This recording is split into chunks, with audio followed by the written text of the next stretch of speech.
இன்றைக்கி நம்ம பார்க்க போகிற ப்ராடக்ட் வந்து பார்த்திங்கன்னா வினோத் பிராண்டோட strainer pot. Let's unbox. So இந்த ப்ராடக்ட் வந்து ஒரு மல்டிபர்பஸ் ப்ராடக்ட்டுங்க. இது எதுக்கெலாம் யூஸ் பண்ணலாம்னு ஒரு கேட்டிங்கன்னா ஒரு எக்ஸாம்பிள் சொல்கிறேன். நீங்கள் சாப்பாடு வடிச்சிட்டு அந்த எக்ஸ்ட்ரா இருக்க ஸ்டார்ச்சை ரிமூவ் பண்ணிவிட்டு நீங்கள் வடிகட்டிக்கலாம். காய்கறி வாஷ் பண்ணிவிட்டு இது பண்ணி ஸ்ட்ரெயின் பண்ணிக்கலாம். மல்டி பர்பஸாக என்ன ஒரு அலசினாலும் அலசிட்டு அந்த வாட்டரை நீங்கள் ஸ்ட்ரெயின் பண்ணிக்கலாம். இந்த ப்ராடக்ட் வந்து இந்த மாதிரி தாங்க, 2 பக்கம் ஹேண்டில் பிடிச்சிட்டிங்கன்னா மூடி கீழே விழாது, நீங்கள் ஸ்ட்ரெயின் பண்ணிக்கலாம். இந்த ப்ராடக்ட் வந்து ரொம்ப ஹெவியான பண்ணியிருக்கிறதுனால பாட்டம் பார்த்திங்கன்னா triply induction base. Gas use பண்ணிக்கலாம், இண்டக்ஷன் யூஸ் பண்ணலாம்.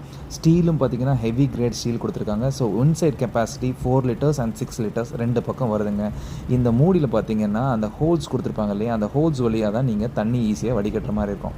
ப்ராடக்ட் ஆசஸ் பார்த்திங்கன்னா ஒரு 2 இயர்ஸ் ப்ராடக்ட் கம்பெனி வாரண்டியோடு வருது. ஸோ நீங்கள் எந்த பட்சம் பயப்படவே தேவையில்லை. நாபு, லாக்கு எல்லாமே பார்த்திங்கன்னா ஹெவியாக கொடுத்துருக்காங்க. இந்த ஹேண்டில் பார்த்திங்கன்னா 2 ஹோல்ஸ் உள்ள ஸ்க்ரூஸ் போட்டிருக்காங்க. ஸோ அதுக்குள்ள ஷேக்கே ஆகாதுங்க. இது கிடைக்கக்கூடிய இடம் BSM சென்னை.